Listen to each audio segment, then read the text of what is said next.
안녕하세요. 저는 평소 사연을 즐겨 듣는 30대 여자입니다. 제 이야기는 다른 이야기처럼 이혼을 하게 된 이야기는 아니고요. 평소 저를 무시하고 괴롭히던 시누이와 형님에게 속 시원하게 복수한 이야기를 해보려고 사연을 쓰게 되었습니다.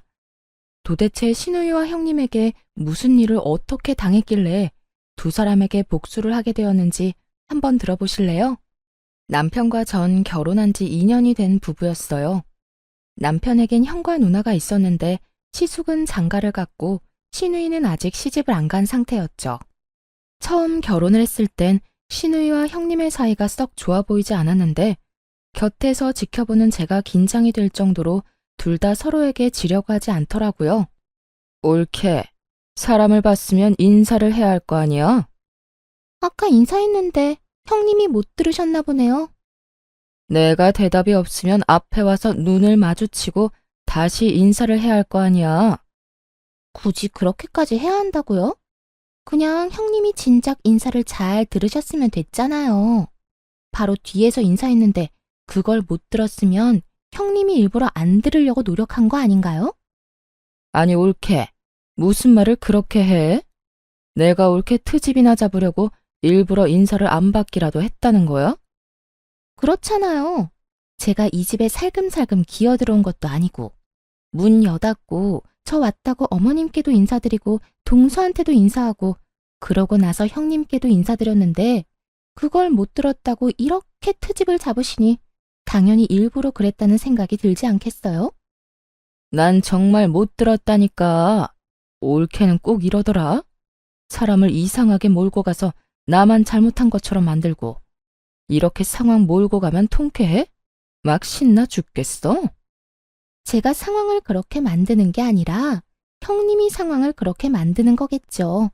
어떻게 하면 저한테 한 소리 할 수 있을까 싶어서 이런 상황을 만들어내잖아요. 이렇듯 두 사람은 인사 문제로도 서로 못 잡아먹어서 안달이 난 사람처럼 굴었고 이 싸움의 끝은 항상 서로를 잡아먹을 듯 노려보며 끝이 나곤 했죠. 상황이 이렇다 보니 전 시댁에 갈 때마다 두 사람의 사이에서 눈치를 살피느라 바쁠 수밖에 없었어요.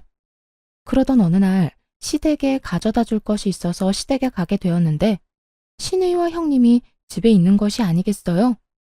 시댁에 함께 살고 있던 시누이야 그렇다 치더라도 형님까지 있으니 또 싸우는 건 아닌가 싶어 저도 모르게 긴장이 다 되더라고요.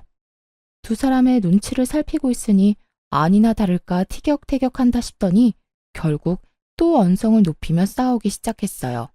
하필 시부모님은 함께 산책하러 가신다며 집을 비우신 상태였고 두 사람의 싸움은 말릴 새도 없이 심해져만 가더군요. 싸움의 이유도 유치하기 짝이 없었어요. 시누이가 소파에 앉아 TV를 보는 상황이었고 형님이 소파에 앉으며 리모컨을 엉덩이로 누르며 TV가 꺼져버린 것이었어요. 그것을 시작으로 불이 붙은 싸움은 걷잡을 수도 없이 커져버렸던 것이었죠. 옳게. 지금 뭐 하는 짓이야? 나 TV 보고 있는 거 안 보여? 이게 무슨 경우 없는 짓이야? 형님, 제가 일부러 그런 것도 아니고 앉으려다가 실수로 눌린 걸 어떻게 해요? 실수긴 하지만 어찌 되었든 죄송하네요. 그게 죄송하다는 사람의 태도야? 말투, 표정, 어느 것 하나 죄송하다는 사람의 태도가 아니잖아. 사실 제가 잘못한 것도 없잖아요. 일부러 그런 것도 아니고. 정말 실수로 그렇게 된 건데 무릎이라도 꿇고 빌어야 하는 거예요? 그걸 바라는 거예요? 그런 뜻이 아니잖아. 아무리 실수라고 한들 옳게가 한 행동 때문에 내가 피해를 봤으면 적어도 진심 어린 사과 한마디 정도는 해야 하는 거 아니야? 무슨 거지 적선하듯 죄송하네요. 내가 무슨 거지야? 그딴 식으로 사과를 던져주게? 아, 진짜. 형님, 또 시작이에요? 또 저한테 트집 잡고 뭐라고 하는 거. 정말 궁금해서 물어보는 건데 저한테 도대체 왜 이렇게까지 하세요?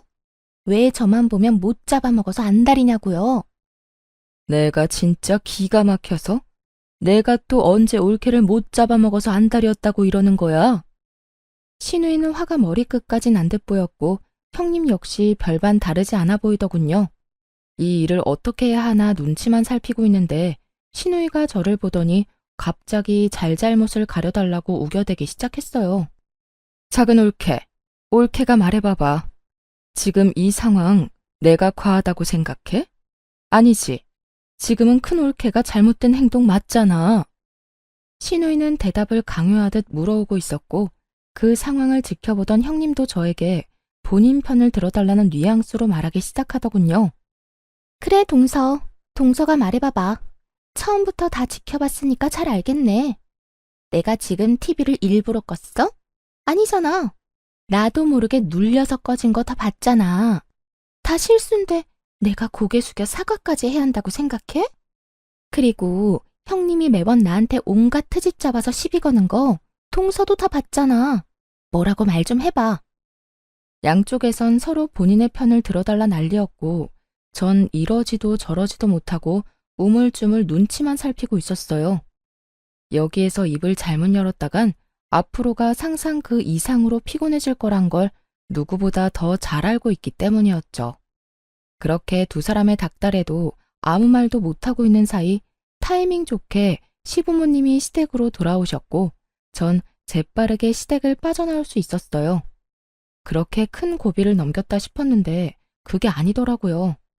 그런 일이 있고 난 후 어찌된 일인지 시간이 지나면 지날수록 두 사람의 사이가 돈독해져만 가더라고요.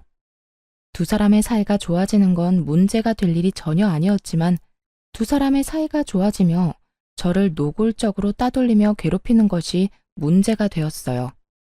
딱히 저는 잘못한 것도 없는 것 같은데 온갖 시댁 일을 저에게만 시키기 일쑤였죠. 그날도 마찬가지였어요.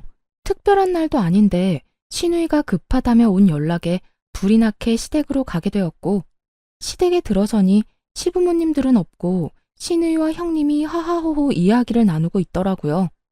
그렇게 이야기를 나누던 두 사람은 집으로 들어서는 저를 보더니 아주 당연하다는 듯 산처럼 쌓여있는 설거지를 하라고 하더군요.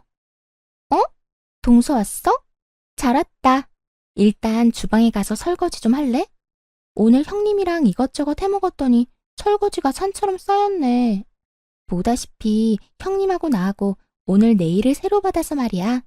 부탁 좀 할게. 그래, 옳게. 우리 오늘 네일 한다고 큰돈 썼단 말이야. 손톱 위에 올리기도 많이 올려서 괜히 설거지하다가 기껏 올린 액세서리 다 떨어질 수도 있어서 그래.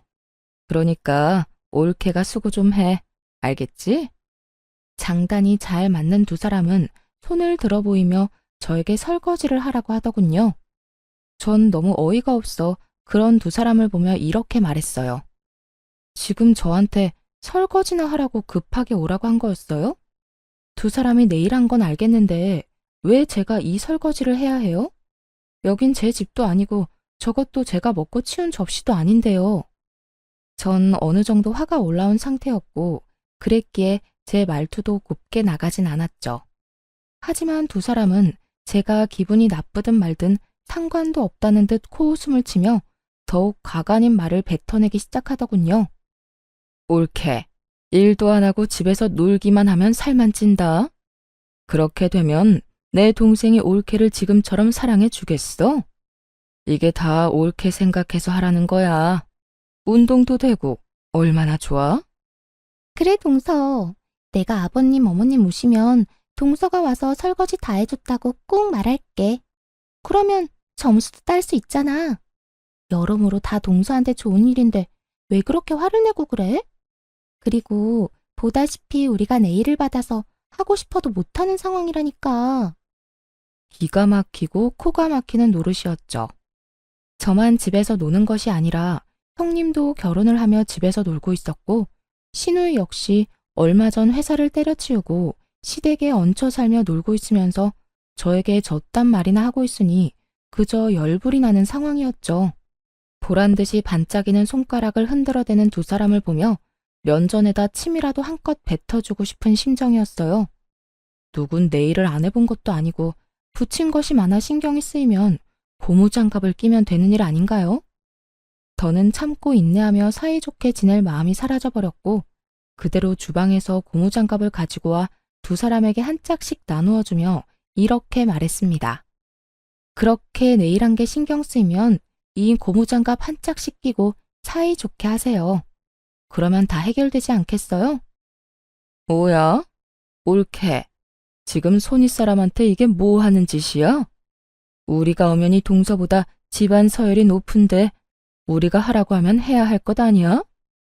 두 형님들 잘 들으세요. 아무리 손아랫 사람이라도 이런 식으로 부려먹는 경우는 없어요. 저는요, 이딴 일은 할 생각 없으니까 알아서 하고 다음부턴 이런 일로 사람 오라가라 하지도 마세요. 전 노발대발하는 두 사람을 뒤로한 채 집으로 와버렸고 이 일이 시발점이 되어 두 사람은 저를 더 악랄하게 괴롭히기 시작하더군요. 한 번은 이런 일도 있었어요. 당시 전 자전거를 타고 다녔는데 시댁에 끌고 갔던 제 자전거 바퀴에 시누이와 형님이 구멍을 내다 들키는 일도 있었어요. 그걸 발견한 저는 남편을 불러다 모든 사실을 말하며 화를 냈고 남편은 그 자리에서 시누이와 형님께 화를 내는 일도 있었죠. 누나, 이게 다 무슨 짓이야? 이게 얼마나 위험한 짓인 줄 몰라서 그래? 형수님도 그래요. 이게 다 무슨 짓이에요? 요즘 초등학생도 이렇게는 안 해요. 이러다 사고라도 나면 어쩌려고 이런 거예요? 서방님, 아니에요. 저희는 아무 짓도 안 했다고요. 그저 바퀴에 바람이 빠진 것 같길래 그냥 살펴보던 중이었다고요. 그래, 우리 억울해. 우리가 미쳤다고 그런 짓을 하겠어? 큰올케 말대로 우린 그저 바퀴에 바람이 빠진 것 같아서 살펴보고 있었던 것뿐이라고. 두 사람은 제가 봤는데도 불구하고 절대 아니라며 발뺌하기 바빴고 제가 본 것을 증명할 일이 없었기에 남편은 다시 이런 짓을 한다면 가만두지 않겠다며 확실하게 못 받고 이 일을 넘겨버렸죠. 진짜 이번엔 그냥 넘어가는데 다시 한번 이러면 나 가만히 안 있어. 누나고 형수님이고 가만두지 않을 거라고. 그러니까 앞으로는 우리 집사람 괴롭히지 마. 저 역시 화는 났지만 그 짧은 순간에 송곳은 어디로 치워버렸는지 보이지도 않아 그냥 넘기게 되었습니다. 그 뒤로도 두 사람은 저를 못 잡아먹어서 안달이었고 여러 일들이 일어나는 가운데 그 두 사람이 결정적으로 가까워진 이유를 알게 되었어요. 그 이유는 앞전에 두 사람이 심하게 싸운 날 제가 누구의 편도 들지 않고 그 자리를 빠져나간 것을 얄밉게 생각한 형님이 노처녀 시누이에게 남자를 소개시켜주며 시누이와 가까워졌던 것이었어요. 그렇게 가까워진 두 사람은 제 욕을 하며 사이가 더욱 돈독해진 것이었죠.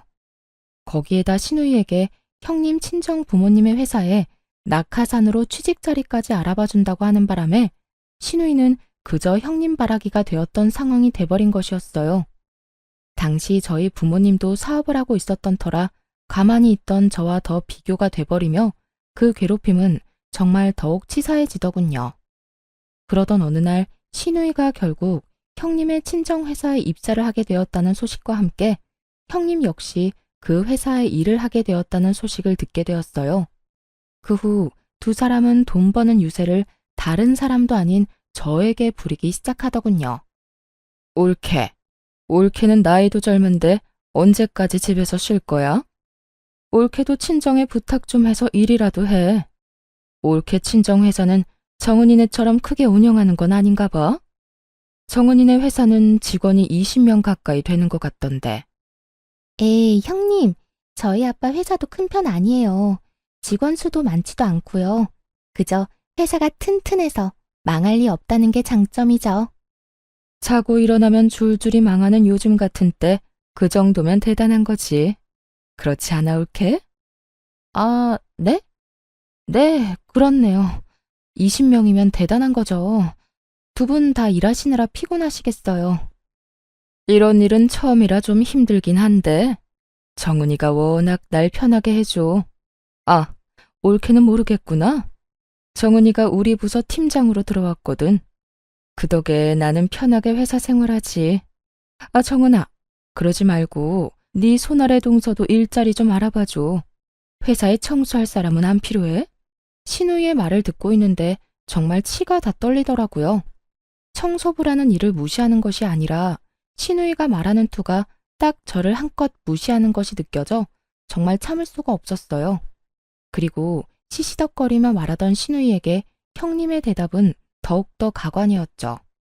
딱히 필요 없긴 한데 동서가 워낙 청소를 잘하니까 없는 자리라도 만들어 볼까 봐요. 저런 인재가 또 없을 텐데 제가 힘 좀 써서 입사시켜야 하지 않을까요? 역시 우리 큰 올케는 능력도 좋은데 마음도 넓다니까. 작은 올케는 큰 올케 때문에 아무 능력도 없는데 취업까지 하게 생겼네. 고맙게 여겨. 아무리 가족이라도 막 취업시켜주고 이런 거 힘든 거 알지? 이렇게 두 사람은 저를 대놓고 비웃으며 비아냥거리고 있었고 전 머리끝까지 화가 치솟아 오르며 결심하게 되었어요. 그 잘난 부모 능력으로 두 사람을 좀 눌러주기로 말이죠. 제가 웬만하면 돈, 부모 재력으로 남을 깔보거나 그런 걸로 남을 누르는 짓은 하고 싶지 않았는데 두 사람 하는 꼴을 보니 도무지 안 될 것 같아 큰 결심을 하게 된 것이었죠. 며칠 뒤 전 형님의 회사로 향했습니다. 제가 회사에 나타나니 형님과 신우이가 저를 보며 또 비아냥거리기 시작하더군요. 동서? 여기까지 웬일이야? 혹시 정말 청소라도 하러 온 거야? 그러게, 혹시 오늘도 자전거를 타고 여기까지 온 거 아니지? 전 그런 두 사람에게 제가 처녀 때 타고 다니던 외제차 차키를 흔들어주며 이렇게 말했어요. 아니요, 오늘은 이 차 끌고 왔네요. 그 차키, 그거 1억 넘는 차 아니야? 동서, 그 차키는 어디에서 난 거야? 친구 거라도 빌렸어? 형님, 동서 보세요. 여기 오느라 외제차까지 빌렸나 봐요. 이게 무슨 일이야? 뭐야? 정말 차 빌려서 타고 온 거야? 꼴에 외제차 탈 거라고 옷도 챙겨 입고 온 거 좀 봐. 두 사람은 저를 향해 계속해서 비웃음을 보내고 있었고 전 두 사람이 그러거나 말거나 그저 지켜보며 누군가를 기다리고 있었죠. 그 순간 형님의 친정아빠이자 회사의 사장이 저에게 불이 나게 다가와 인사를 건네더라고요. 안녕하세요. 사장님과 많이 닮으셨네요. 한눈에 알아봤어요. 네, 안녕하세요, 사장님. 급하게 잡은 약속인데 이렇게 시간 내주셔서 감사합니다. 감사는 무슨, 저희가 더 감사하죠. 이렇게 기회를 주신다는데. 이렇듯 정답게 인사를 나누는 와중에 신우와 형님은 이게 무슨 일인가 싶어 눈을 동그랗게 뜨고 저를 바라보더라고요. 평소 저를 그렇게나 무시했는데 회사 사장님과 이렇게 대화를 나누니 적잖게 놀란 눈치였죠. 전 그런 두 사람에게 모든 사실을 알려주기로 했어요. 아, 내가 말 안 했어요? 이번에 회사에 큰 계약할 수도 있다고 했던 회사가 저희 아빠 회사예요. 아빠가 여러 회사 고민하시다가 여기가 형님 친정 회사라고 덜컥 거래하시겠다고 하시길래 제가 그건 아니라고 이런 큰일일수록 확실하게 알아봐야 한다고 했더니 글쎄 저보고 한번 다녀오라고 하더라고요. 그게 정말이야? 동서 이때껏 아무 말도 안 했었잖아. 작은 회사라고 했었잖아. 그러게. 옳게. 왜 진작 말 안 했어? 그렇게 잘 나가는 회사라는 건 말 안 했잖아. 제가 굳이 말을 해야 하나요? 그리고 저는 저희 아빠 회사를 정말 큰 회사라고 생각해 본 적이 없었어요. 그래서 굳이 말할 필요도 없다고 생각했고요. 이제 아시겠죠? 전 여기에 자전거 타고 청소하러 온 게 아니라 거래 전 마지막 점검차 나온 거예요. 사실 저희 친정아빠는 제법 큰 회사를 운영하고 있었고 전 굳이 시댁에 알릴 필요가 없다고 생각하여 아무 말도 하지 않아 시댁 식구들은 아무도 모르는 상태였어요. 그런데 얼마 전부터 아빠가 새롭게 거래를 시작하려고 하는데 그 리스트 중 형님의 회사가 있는 것 같다며 저에게 물어본 적이 있었죠. 전 그 회사가 맞다고 했었고 아빠는 이왕 일을 함께 하는 것인데 한 달이 건너도 가족이라며 형님네 회사로 최종 결정을 내리려던 중이었어요. 그러는 와중 형님과 신우이가 저에게 청소부나 하라는 말을 해버렸고 그 무시 가득한 발언에 인내심이 바닥이 난 저는 아빠의 힘을 빌려 두 사람이 좋아하는 갑질을 제대로 보여주러 온 것이었죠. 모든 것을 다 알게 된 신우이와 형님은 제 말에 그야말로 얼어붙어 꼼짝도 하지 못하고 있었고 사장님은 미간을 찌푸리며 형님에게 호통을 치기 시작하더군요. 너, 이게 다 무슨 소리야? 자전거를 타고 청소하러 와? 네가 정말 이분께 그딴 말을 했단 말이야? 사람을 무시하는 것도 정도가 있지. 이분, 네 동서라고 하지 않았어? 그런데 그딴 말을 했단 말이야? 너 도대체 네 시댁에서 어떤 식으로 행동하고 다니는 게야? 사장님의 호통에 형님뿐만 아니라 시누이까지 꿀먹은 벙어리라도 된 듯 아무 말도 하지 못하고 있더라고요. 전 그런 두 사람을 대신해 사장님께 이렇게 말해주었습니다. 아까는 저한테 자전거 타고 청소하러 왔냐면서 하셨잖아요. 저는 점검차 나온 거긴 하지만 형님들이 청소하라고 하니 청소라도 할까 봐요. 저보고 청소 잘한다고 청소부 자리라도 내준다고 하셨거든요.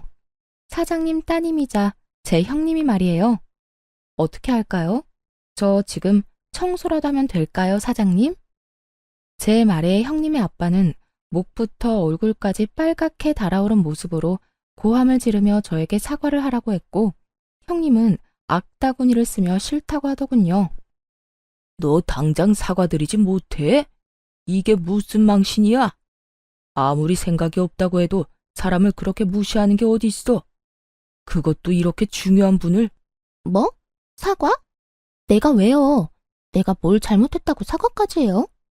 청소부 이야기는 그저 농담이었다고요. 우리끼리 가볍게 주고받은 농담 말이에요.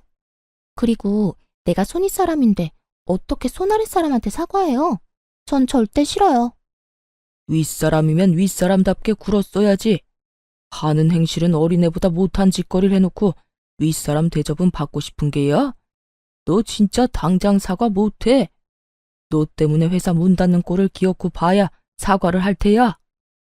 형님은 회사 문을 닫는다는 말을 듣고서야 저에게 우물쭈물 안 한 것만도 못한 사과를 뱉어내더군요.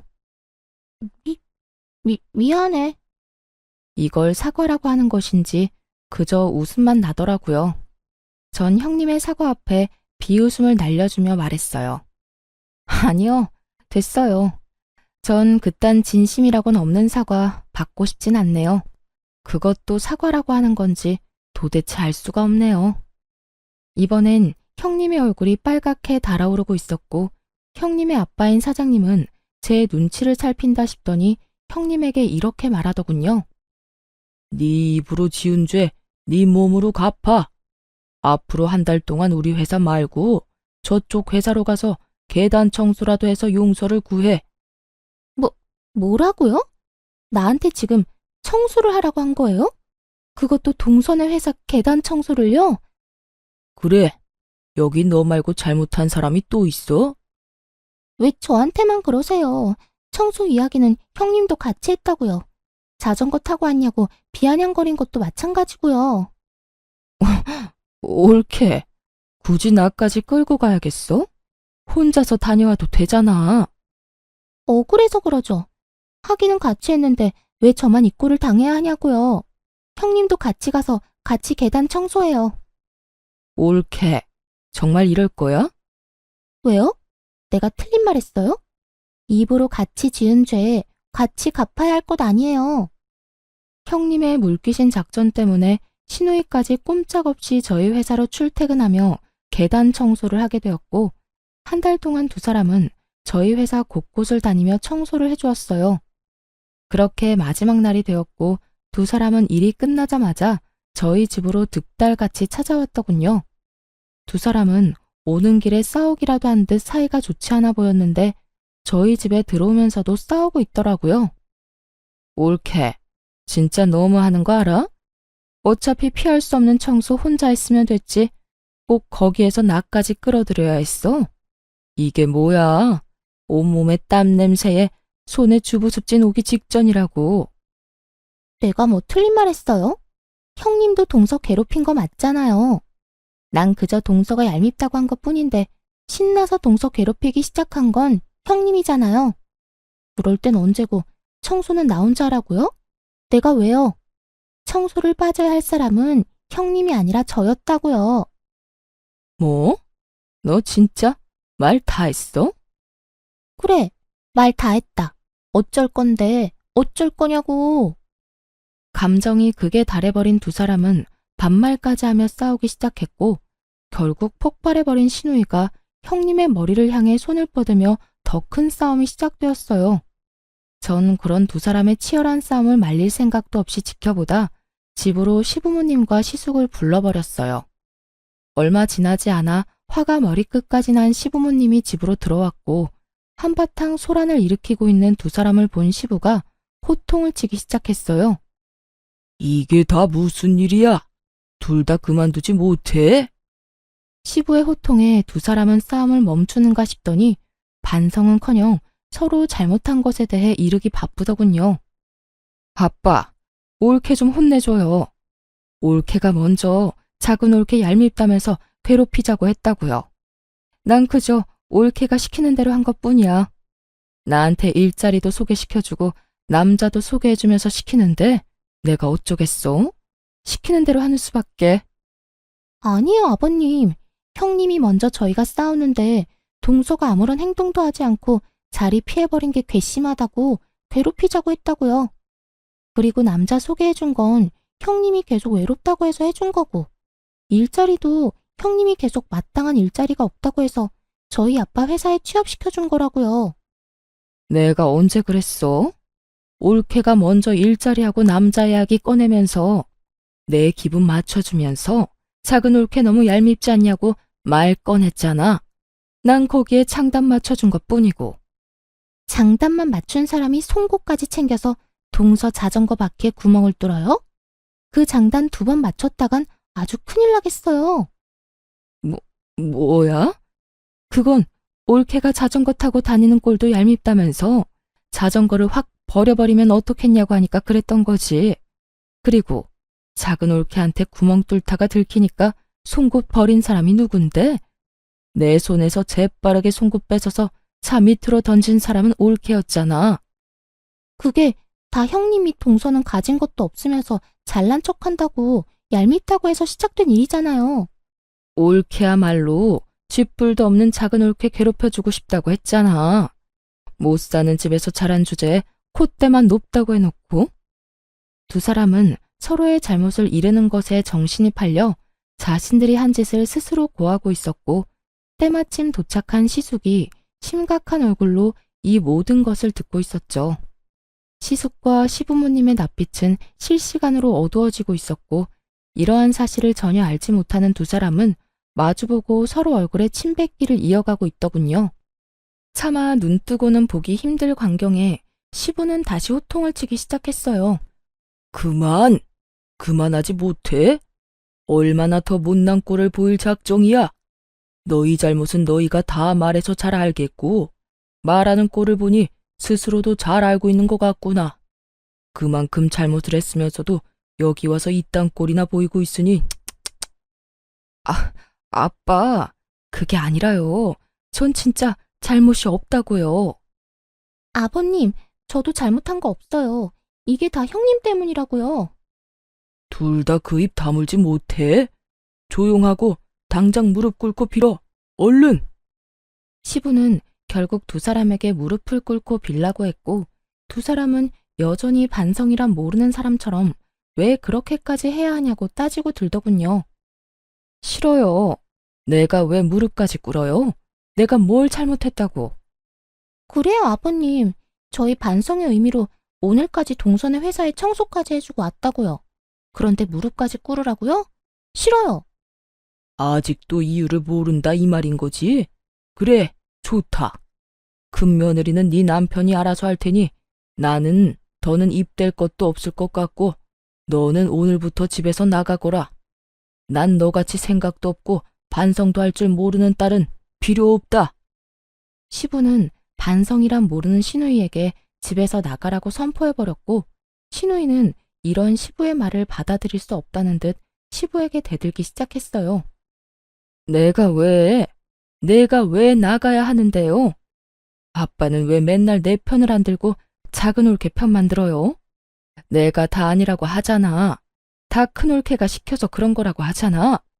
그렇다고 한들 네 잘못이 아닌 게 돼? 누가 시키든 그런 행동은 안 했어야지. 남의 자전거에 송곳으로 구멍 뚫는 것도 모자라 말로 상처 주기까지 했다고? 얄미워서 괴롭혔다고? 그게 윗사람으로서 할 짓이야? 넌 아무리 봐도 반성이란 모르는 것 같으니 네 잘못을 뉘우치기 전까진 집에 오지도 마. 이제부터 너에 대한 지원도 다 끊을 게다. 시부는 화를 내며 집을 나가버렸고 그 뒤를 따라 시모 역시 가버리더군요. 그렇게 가버리고 나니 시부모님 뒤에 서 있던 시숙이 모습이 드러났어요.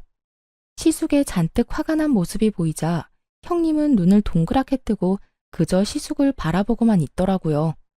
그런 형님의 모습에 치가 떨린다는 듯 시숙은 한숨을 크게 내쉬더니 이렇게 말했어요. 잘못한 것이 없어? 누나가 더 잘못했다고? 내가 듣기엔 두 사람 다 도토리 키재기 하는 것 같은데. 여보, 다 들었어? 어디서부터 들은 거야? 어디서부터 듣긴. 두 사람이 서로 잘못한 거 없다고 딱 잡아뗄 때부터 다 들었지. 여보, 내 말 좀 들어봐. 난 그게 아니라 다 형님이 동서는 잘 살지도 못하면서 잘난 척하는 게 얄밉다고 나한테 계속 그래서 그냥 장단만 맞춰준 거야. 믿어줘. 당신이 한 말도 만만치 않던데. 뭐? 자전거 타고 다니길래 재수씨가 못 사는 집안인 줄 알았다고? 재수씨 결혼하기 전엔 외제차 떵떵거리면서 끌고 다녔던 사람이야. 그리고 설사 재수씨 집안 형편이 어렵다고 한들 그런 거 가지고 사람 무시하고 그러면 돼? 뭐? 회사 청소부로 취직시켜준다고 했다고? 당신 정말 이것밖에 안 되는 사람이었어? 사람을 무시해도 유분수지? 청소부가 어때서? 청소부 직업을 무시하는 거야? 난 지금 청소부라는 직업을 무시하는 게 아니라 당신이 청소를 시킨다며 재수 씨한테 말하던 그 순간에 당신이 가진 마음가짐에 대해서 말하고 있는 거야. 당신 재수 씨를 무시하려고 했던 말인 거 여기 모르는 사람 있어? 여보, 내 말 좀 들어보라니까. 난 그저 정말 농담처럼 한 말이었어. 동서가 청소는 잘하잖아. 그래서 농담처럼 장난으로 한 말이었지. 나도 동서가 그렇게 대단한 집 딸인 거 알았으면 그런 장난도 안 쳤을 거야. 그걸 말이라고 해? 집안 봐가면서 누구는 대접해주고 누구는 무시하고. 당신은 이날 이때껏 그렇게 살아온 거야? 내가 알던 당신은 도대체 누구였어? 적어도 내 앞에선 이런 사람은 아니었잖아. 시숙은 인정사정 볼 것 없이 형님을 몰아세우고 있었고 절벽 끝까지 몰린 형님은 태세를 바꿔 화를 내기 시작하더군요. 진짜 너무하는 거 아니야? 내가 뭘 그렇게까지 잘못했다고 이 꼴을 당해야 해? 내가 왜 여기서 당신한테 이런 소리나 듣고 있어야 하냐고. 그것도 동서까지 보는 자리에서 말이야. 당신이야말로 지금 나한테 너무한다고 생각 안 해? 이럴 때일수록 일단 내 편을 들어줘야 할 거 아니야. 당신이 내 남편이라면 말이야. 나도 섭섭해. 나도 화난다고. 당신 진짜 대단하다. 이 와중에 섭섭하다는 말이 나와? 화난다는 말이 나오냐고. 정말로 실망하고 화나는 사람이 누군데? 그래. 내가 다 잘못했고 내가 다 주도해서 동서 괴롭혔어. 이제 됐어? 이제 됐냐고. 내가 그냥 이혼하고 말지. 여기서 이게 무슨 꼴이야? 그냥 나 당신이랑 이혼할게. 그러면 됐지? 형님은 결국 본인 입으로 이혼 이야기를 꺼낸다 싶더니 이런 말까지 해대기 시작하더군요. 차라리 잘 됐어. 생각보다 아빠 회사 일이 적성에도 맞던데 이혼하고 일만 하면서 살지 뭐. 아빠가 월급도 넉넉하게 줄 거니까 깨끗하게 이혼하고 그 돈이나 펑펑 쓰면서 살면 되겠네. 그래, 차라리 잘 됐다. 너 따위가 내 아이의 엄마가 될 수도 있다고 상상하니 끔찍할 지경이니까 임신이라도 되기 전에 얼른 깔끔하게 이혼하자. 그래, 나도 바라던 바야. 그러면 협의 이혼하는 걸로 알고 가볼게. 더는 이딴 곳에 있고 싶지도 않으니까. 그렇게 형님의 이혼을 확정하며 나가려는 순간 전 형님의 뒤통수에 대고 이렇게 말해주었습니다. 아, 형님, 그러면 이제 가족도 뭣도 아닌데 계약은 없던 일로 할게요. 애초에 형님 회사랑 계약하려고 했던 가장 큰 이유가 가족이기 때문이었거든요. 그런데 이제 이혼한다고 스스로 말했으니 계약 진행할 필요가 없어졌잖아요. 그 순간 형님은 움찔하는가 싶더니 저를 보며 이렇게 말하더라고요. 마음대로 해봐, 어디. 동선에 도움 없어도 우리 회사 잘 먹고 잘 살 수 있거든? 누구네 회사 손해가 더 큰지 어디 한번 지켜보자고. 형님은 끝까지 큰 소리를 떵떵 치며 자리를 떠나버렸고, 그제야 상황의 심각성을 깨달은 신우이가 제 앞에 무릎을 꿇고 앉아 빌기 시작하더군요. 그런데 손이 발이 되게 빌면서도 뻔뻔함은 절대 잃지 못하는 신우였어요. 올케. 큰 올케도 저렇게 이혼해버리면 나 또 백수돼. 그러면 난 언제 돈 모아서 언제 시집가? 그러니까 이왕 이렇게 된 김에 나 올케네 회사에 취업 좀 시켜줘. 뭐라고요? 지금 저한테 취업을 시켜달라고 했어요? 여기 나 취업시켜줄 수 있는 사람이 올케 말고 또 있어? 그러지 말고 나 취업 좀 시켜줘. 말이야 바른 말이라고. 올케가 나랑 큰 올케한테 갑질하는 바람에 오늘 이런 일이 다 일어난 거 아니야. 지금 일어나는 모든 일에 큰 올케랑 내 잘못도 있지만 작은 올케 잘못도 있다는 그 말이지. 그러니까 나 취업 좀 시켜줘. 보아하니 친정 회사도 엄청나게 잘 나가던데 내 자리 하나쯤 알아봐주는 거 일도 아니잖아. 나 집에서도 쫓겨나고 일자리마저 없으면 진짜 오갈 데도 없다고. 내가 갑질하게 만든 사람이 누군데 이제 와서 누구 탓을 하는지 모르겠네. 형님, 기억 안 나요? 형님들이 짝짝꿍이 맞아서 저를 틈만 나면 괴롭혔던 거. 형님 같으면 나한테 그딴 짓인 한 사람을 취업시켜주고 싶겠어요? 제발 정신 좀 차리세요. 그 정신머리로 어디 취업이나 하겠어요? 형님, 그렇게 살면 시집도 못 가요. 혹시나 가더라도 금방 이혼당한다고요. 전 정신이 나가버린 것 같은 신우이에게 그간 신우가 저에게 했던 행실들을 말해주며 단호하게 한 소리 해주었고, 제 말에 기분이 상해버린 신우이는 자리에서 벌떡 일어나더니 삿대질까지 해대며 화를 내기 시작하더군요. 뭐야? 너 지금 말 다 했어? 잘난 거 하나 없는 게 부모 하나 잘난 거 믿고 큰 소리 치는 꼴이라니. 내가 진짜 뭐 취업을 못해서 너한테 이러고 있는 줄 알아? 나도 마음만 먹으면 취업할 수 있거든? 하여튼 두 옳게 하는 꼴이 아주 가관이네, 가관이야. 신우이는 말도 안 되는 말을 바른 말이라고 하며 짓거리고 있었고, 그런 신우이의 한마디 한마디가 다 골이 아픈 시숙이 신우이를 끌고 집으로 돌아가 버리더군요. 그렇게 한 차례 폭풍이 지나가고 난 후, 전 제가 말한 대로 아빠와 상의해 계약을 없던 일로 해버렸어요. 제 이야기를 들은 아빠 역시 그딴 집안에 도움이 될 일은 조금이라도 하고 싶지 않다고 하며 연을 끊어버렸고, 저희와 계약이 틀어져 버린 형님 회사는 몇 년치의 일이 다 끊겨버린 상황이 되어버렸죠. 형님은 시숙과 이혼을 하게 되며 친정으로 돌아갔지만 그대로 친정 대문도 넘지 못하고 쫓겨났고, 오갈 데가 사라지자 저에게 찾아와 울고불고 하며 매달리기 시작하더군요. 동서, 내가 다 잘못했어. 내가 이렇게 빌 테니까 제발 일만 계속 진행하면 안 될까? 나 이혼까지 해서 오갈 데도 없는데 회사에서도 쫓겨나고 집에서도 쫓겨났어. 돈도 땡전 한 푼 없이 쫓겨났다고. 이렇게 울고불고 매달리는 형님을 보는데 웃기지도 않더라고요. 저에게 사과 한마디가 하기 싫어 이혼까지 할 때는 언제고, 이제 와서 이렇게 눈물까지 보이며 용서를 구하니 진심처럼 느껴지지도 않았고요. 이제 와서 이런다고 한들 제 마음이 돌아설 것 같아요? 방금 말한 대로 이제 나랑 가족도 뭐도 아닌데 더욱 거래를 이어나갈 필요가 없죠. 그러니까 여기서 이러지 말고 당장 나가주세요. 동서, 그렇게 딱 잘라 말하지 말고 우리가 그래도 한때는 가족이었잖아. 그 정을 생각해서라도 제발. 저한테는 애초에 가족 간의 정 같은 건 없어서 남은 정 따위도 없네요. 그러니까 나가주세요.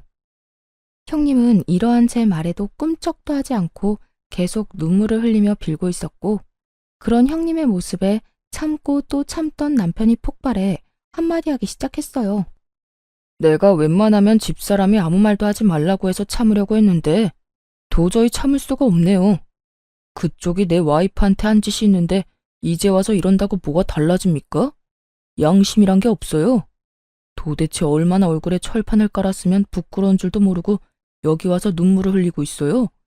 그렇게 우리 집사람이 만만해요? 서방님, 난 그런 게 아니라 정말 너무 힘들어서 마지막이라 생각하고 찾아온 거예요. 동서 말 한마디면 다 해결되니까요. 나도 오죽했으면 여기까지 와서 이러겠어요. 오죽 힘들면 이러겠냐고요. 그러니까 문제라는 거예요.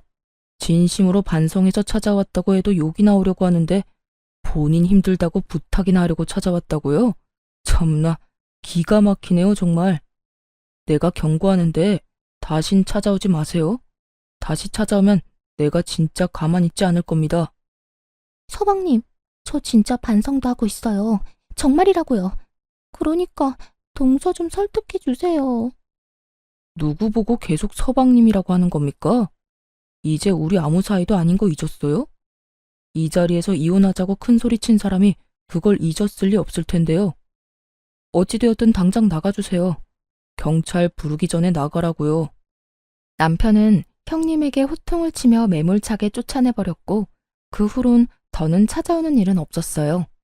그리고 남은 한 사람, 신우 역시 쫓겨난 건 매 한 가지였습니다. 그간 시부모님이 없는 동안 저에게 어떻게 했는지부터 자전거 사건까지 다 알아버린 시부모님은 그날 바로 너 같은 자식은 필요 없다며 쫓아내버렸다고 하더군요. 그나마 있던 돈을 포함해 카드까지 왕창 긁어왔던 신우이는 집 얻을 돈도 없어 그 나이에 고시원이나 전전하며 급히 일자리를 찾고 있다고 하더군요. 일이 마무리되고 난 후 남편은 진심으로 저에게 사과를 해왔고 저는 남편이 잘못한 일이 아니라며 미안해하는 남편을 달래주었어요. 여보, 정말 미안해. 당신이 나서지 말라고 해도 내가 나서서 이런 일까지 겪게 만들지 않았어야 했는데 내가 너무 안일했던 것 같아. 아니야. 당신 잘못한 거 하나도 없다니까. 내가 참을만 하니까 참았던 거고 더는 참지 못한 상황이라 내가 직접 해결한 거야. 당신은 충분히 당신 역할 해줬고 난 그걸로 만족하고 충분히 고마워하고 있어. 앞으로는 내가 더 잘할게. 이번에 당신 상처받은 거 내가 살면서 기억도 나지 않을 만큼 행복하게 해줄 거야. 이렇듯 부부관계엔 전혀 문제없이 일을 잘 마무리하게 되었고 전 여전히 남편과 함께 잘 지내고 있습니다. 그 일이 있고 난 후 전 본격적으로 아빠 회사로 출퇴근하며 일을 배우고 있어요. 사원으로 시작해 차근차근 올라가고 싶다는 제 의견에 아빠는 흔쾌히 자리를 내주셨고 차근차근 잘 배워 천천히 한 계단씩 올라갈 예정이에요. 처음 시숙이 이혼까지 하고 시누이까지 집에서 내쫓겼을 때만 해도 저 하나 때문에 시댁이 풍비박산이 난 것 같아 신경이 쓰였던 적도 있었어요. 알게 모르게 눈치를 살피던 저에게 시부와 시숙이 이렇게 말씀해 주시더라고요. 아가야, 네가 뭘 잘못했다고 그렇게까지 눈치를 봐? 이 녀석이 이혼한 거야. 자기 마누라가 잘못해서 이혼한 거고 내가 내 딸 내쫓은 거야. 내 딸이 잘못해서 내쫓은 건데 그런 거 가지고 계속 네가 눈치 보면 우리가 더 미안해진단다. 그래요, 재수씨. 요즘 만날 때마다 재수씨가 괜히 우리 눈치 살피면서 말도 잘 안 하고 해서 우리가 더 미안해지려고 해요. 재수씨, 내가 이혼한 거나 누나가 쫓겨난 거는 다 두 사람이 잘못해서 일어난 일이지 재수씨의 잘못은 하나도 없다고요. 그저 우리가 이런 일이 일어나기 전에 신경 쓰지 못한 게 미안할 따름이에요. 그래 아가, 이런 일이 일어나고 나니 우리가 너무 집안에 무심했다 싶더구나. 네 마음고생이 심했겠단 생각도 들고 말이야. 우리가 참 미안하구나. 우리가 앞으로는 더 많이 신경 쓸 테니 너도 그만 눈치 보고 예전처럼 편하게 웃으면서 잘 지내보자꾸나. 그렇게 말씀해 주셔서 감사합니다. 저도 앞으로 더 잘할게요. 이렇게 말씀해 주신 덕분에 전 한결 마음이 편안해진 상태로 지내고 있어요. 시누이는 가족이라 어쩔 수 없이 언젠가 다시 왕래하고 지내긴 하겠지만 여전히 가깝게 지낼 생각은 전혀 없는 상태예요. 사람 쉽게 바뀌지 않는다고 반성한다고 말을 하며 그런 척을 한다고 한들 절대 쉽게 변할 사람이 아니란 걸 잘 알고 있으니까요. 전 앞으로도 제 행복, 제 안위만을 위해 노력하며 살아가 보려고요. 물론 친정 부모님을 비롯해 시댁 부모님들께도 할 도리를 하면서요. 저의 사연은 이렇게 끝이 났네요. 제가 시댁일을 겪으며 깨달은 점이 있는데요. 한없이 참고 살라고 하던 예전과는 달리 요즘에 참고 살면 호구된다였어요. 아무리 시댁 식구라고 한들, 아무리 저보다 손윗 사람이라고 한들, 아닌 건 아니라고 똑 부러지게 말할 수 있는 용기 있는 삶을 살아가 보자고요. 저와 비슷한 상황에 부딪힌 많은 기혼자분을 응원하며 저는 이만 물러가 볼게요. 긴 사연 함께 해주신 모든 분 감사합니다.